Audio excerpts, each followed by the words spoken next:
Hello යාළුවනේ, welcome to my YouTube channel. ඉතින් ඔයාලට කොහොමද?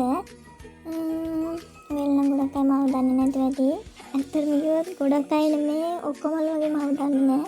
මොකද මේක තමයි මම දාන YouTube එකට දාන පළවෙනි voice cut වීඩියෝ එක. එහෙම YouTube එකට වීඩියෝ හදලා දාන්න තරම් කියලා එහෙම ලොකු අදහසක් තිබ්බෙත් නැහැ. කොහොම හරි ඉතින් මට ඒක එකපාරට හිතුණා. ඉතින් මම කොහොම හරි වීඩියෝ හදන්න දන්නෙත් නැහැ ලොකුවට. කොහොම හරි ඉතින් අමුට්ටලා හෙඩ මෙහෙඩ කරලා මාත් වීඩියෝ එකක් හදාගත්තා. ඉතින් ගොඩක් ඒකේ වැරදි අඩුපාඩු ඇති. එහෙමයි කියලා ඒවට බනින්න එපා. වැරද්දක් අඩුපාඩුවක් තියෙනවා නම් කමෙන්ට් එකකින් ඒක කියලා දෙන්න. ඉතින් දැන් ඔයාලා දන්නවා ඇති මොකද්ද මම මේ දාලා තියෙන වීඩියෝ එක කියලා. මම අතරම මේ දාලා තියෙන මගේ චූටි නාවන වීඩියෝ එකක්. ඇත්තටම යාළුවනේ හාවෝ නාවනවද? එහෙම මාත් දන්නේ නැහැ නාවනවද නැද්ද කියන්නේ. මාත් YouTube එකේ වීඩියෝ එකක් දැකලා තමයි ආවත් නාවන්න ගත්තේ. ඇත්තටම මගේ චූටි කෙනෙක් කියනවා නම් එයා හරිම දඟමල්ලා. එයාට ඒ වගේම කේන්තිත් යනවා. කේන්ති කිව්වම එයාම අමුතු සද්දයක් දාලා අපේ නිකන් අර හූරනවා යාගේ නියපොතු වලින්.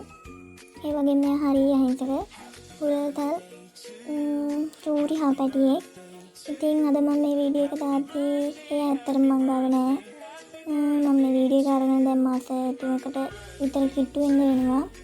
කොහොම හරි අද මම මේක දාද්දී එයා අපිත් එක්ක නෑ. එයාට ඇත්තටම මොකද උනේ කියන්නේ මම අදටවත් දන්නේ නෑ. එයා හොඳට හිටියා. හොඳට සෙල්ලම් කරා. එහෙම කරා දවසක් උදේ බලද්දි කොහොම හරි චූටි අනේ මම දෙයට ලඩක් තිබ්බෙත් නෑ. කොහොම හරි උදේ බලද්දි එයා නැති වෙලා. මොනවා කරන්නද ඉතින් අපේ ජීවිතවල ගොඩාක්ම ළඟාය අපි ගොඩක් ආදරය කරන අය හදවතින්ම බදාගෙන ඉන්න අය තමයි අපි විජහරම දාලා යන්නේ. ඒ වගේම තමයි මගේ චූටිත් මාව ඒ විදිහටම දාලා ගියා. ඉතින් එදා ඉඳන් මම හිතාගත්තා අය සත්තු ගෙනල්ලා එහෙම හදාගන්න නැහැ කියලා.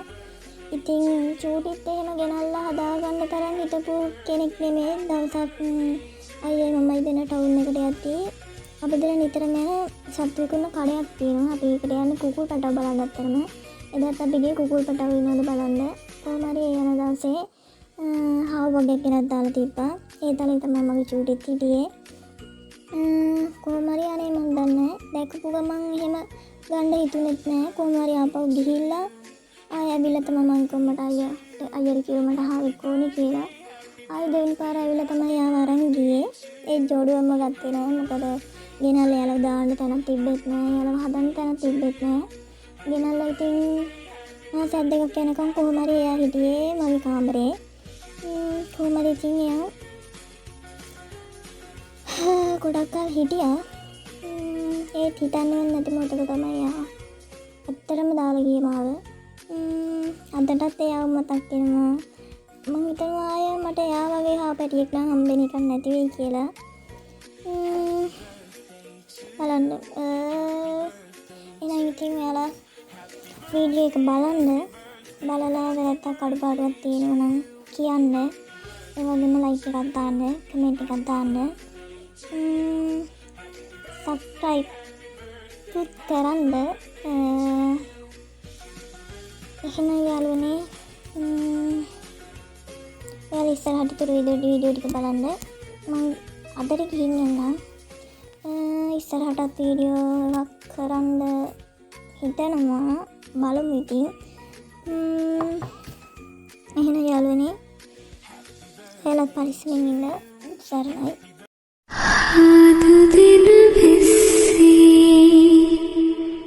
දේදුන්නස්සී